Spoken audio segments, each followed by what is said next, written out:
It's back! I heard, Peter. I heard. Kids, it's happening. Get your coats. This is what we practiced for. Yeah! I love you, Dad. I love you too, sweetheart. None of the past matters. Hello everybody, Lobotomized Logan here, and I am back again exactly 1 year after my last video, and you may be asking, why haven't I been releasing videos? Well, I've just been extremely busy with school, work, and life. And if you haven't noticed, things have been crazy recently, especially in the games industry, but just in general. So, here I am, back again, 1 year after my last video. For the people who don't care to hear me yap about my channel update, skip to this timestamp, and that will be when the Steam Deck content begins. For everyone else, feel free to keep watching. So the few things I want to do to improve my videos in terms of enjoyment of actually making them and releasing them is the first thing I'm doing is I am heavily restricting the use of scripts. I want to be more natural, be more flowing, and I feel like scripts just hurt me more than they help me in terms of video producing and content making, just because I'm not a very write things down and say them guy. I'm a very go with what my brain is doing. So that is my first thing. I am not going to be using scripts as heavily.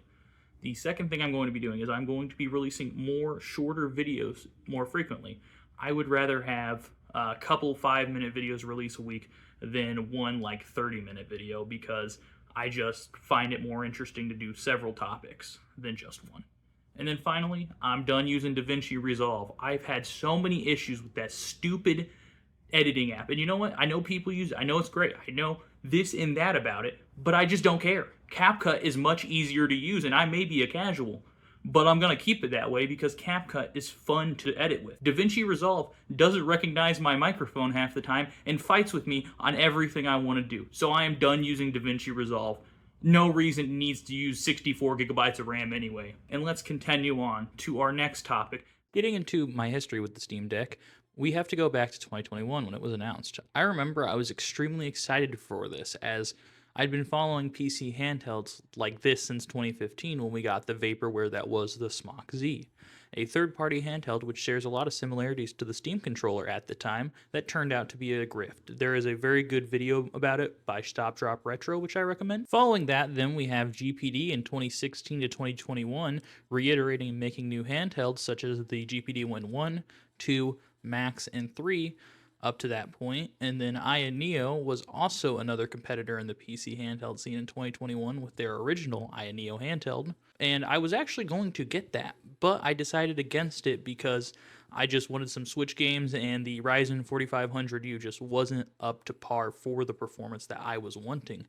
Enter Valve in summer of 2021 announcing the Steam Deck, not using Vega architecture, but rather the new, at the time, RDNA. And when I say new, I mean new for handhelds specifically. RDNA had been around on desktops since 2019. But I digress. Back to Valve's Steam Deck. It had me captivated from the second I saw it. They revealed it playing Doom, Jedi Fallen Order, and Control, all AAA games that were quite intensive for the time. So I had really wanted it at that point, so I jumped into the reservation queue as early as possible.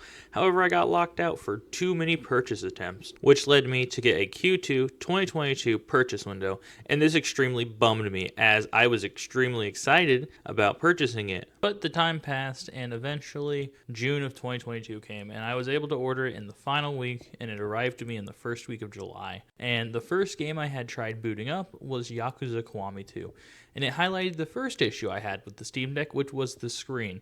And it's gotten much better through software updates, allowing you to change the vibrantness of it and how vivid it is. But at launch, it was abysmal. The colors were washed out, the blacks were more gray than anything, and the brightness was just completely whack. It was like the backlight was bleeding through, and you can see it on my unit still. It's still a problem, even right here. So that was my first strike. My second strike was performance, because I was told it could run games like a console.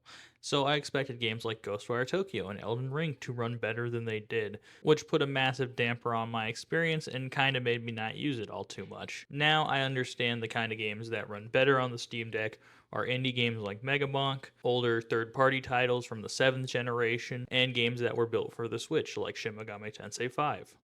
My final strike was compatibility and clunk. When it first came out, several games had issues, and many still do.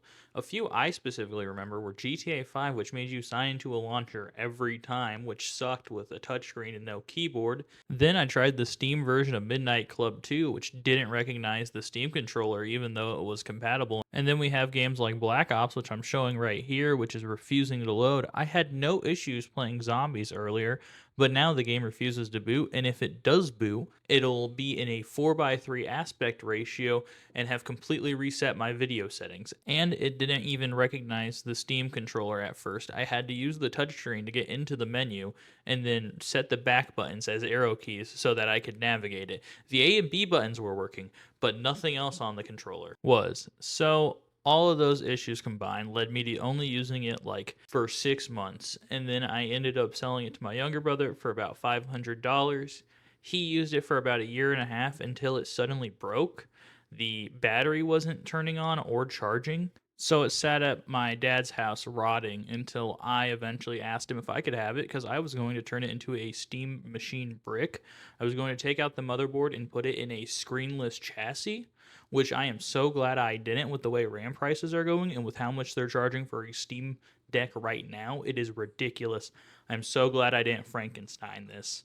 That brings us to today. I have decided that I want to get back into using the Steam Deck. I have a Switch 2, I have a Series X, and I have a desktop, but something about me wants to see if my younger self just wasn't giving the Steam Deck a fair shake, and maybe it is a better handheld than I gave it credit for. And I'll speak more to that later as I am no longer using my GPD Win Mini due to issues. But that's all I have to say today. Thank you all for watching. Like, comment, subscribe. Lobotomized Logan out.